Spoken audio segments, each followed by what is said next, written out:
대한민국 축구는 16가 본선에 올라갔습니다. 그러나 세종시 수장하는 예선에서 탈락했습니다. 그러면 감독을 교체해야 합니다. 오늘 당정청 회의를 한다고 하지만 아무리 큰 권력도 예선 탈락을 본선으로 올릴 수는 없습니다. 대통령께서는 더 이상 소모적인 논쟁으로 국정을 소홀히 할 게 아니라 생산적인 국정을 살펴주셨으면 부탁드립니다. 어제 또한 스폰서 특검이 통과됐습니다. 검찰이 특검에 의거해서 본격적으로 수사를 받는 것은 처음 일입니다. 우리는 이 역사적인 스폰서 검찰 특검이 성공하도록 야당도 국민도 눈을 부릅뜨고 주시하겠다는 것을 밝힙니다. 또한 스폰서 특검이 검찰 개혁의 단초가 되어야 한다는 것을 말씀드립니다. 이제 우리 민주당은 4대강 미디어법 후속 조치에 전념을 하겠습니다. 이것도 국민과 함께 하기 때문에 우리는 승리한다고 믿습니다. 한나라당에서 자꾸 천안함 진상조사 특위는 방해하고 지연시키고 정부는 자료를 제공하지 않고 국민은 의혹을 더 증폭시키고 있습니다. 이러한 때 대북 제재 결의안을 국방위에서 통과시키고 본회의에서 의결을 한답니다. 우리는 반대하지 않습니다. 그렇지만은 천안함 진상조사 특위를 가동하고 국정조사를 해서 완전한 원인 규명을 요구합니다. 후 대북 제재 결의안은 검토하겠습니다. 이상입니다. 네, 오늘 박주선 최고위원님 말씀 듣겠습니다. 이명박 대통령께서 법무장관에게 검찰이 한명숙 전 총리 사건을 잘못 핸들링을 했다라고 질책을 했다고 합니다. 이것을 부연 설명한 법무장관은 한명숙 사건이 무죄를 받으니까 야당의 협조를 받기가 어려웠다는 뜻이라고 설명했다고 합니다.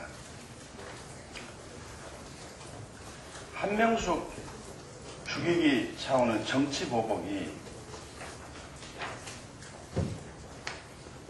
금도를 넘고 상상을 초월한 정도로 진행이 되고 있는 것 같습니다.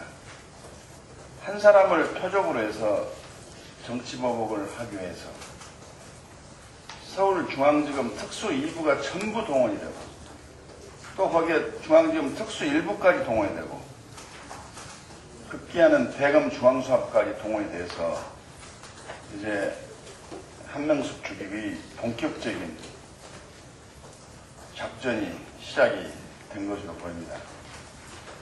힘없는 전 정권 또 낙선한 서울시장 후보가 어떻게 한 건 하겠습니까?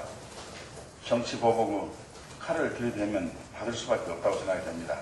그러나 지금 국회 내에서는 검찰개혁이 이루어져야 한다는 국민적인 요구에 따라서 검찰개혁을 하기 위한 특위가 구성되어서 활동을 하고 있습니다. 항상 이야기하는 것이 검찰이 무소불위의 권력기관이라고 하는데 적어도 여론몰이 수사, 마녀사상식 수사만큼은 하지 말아달라.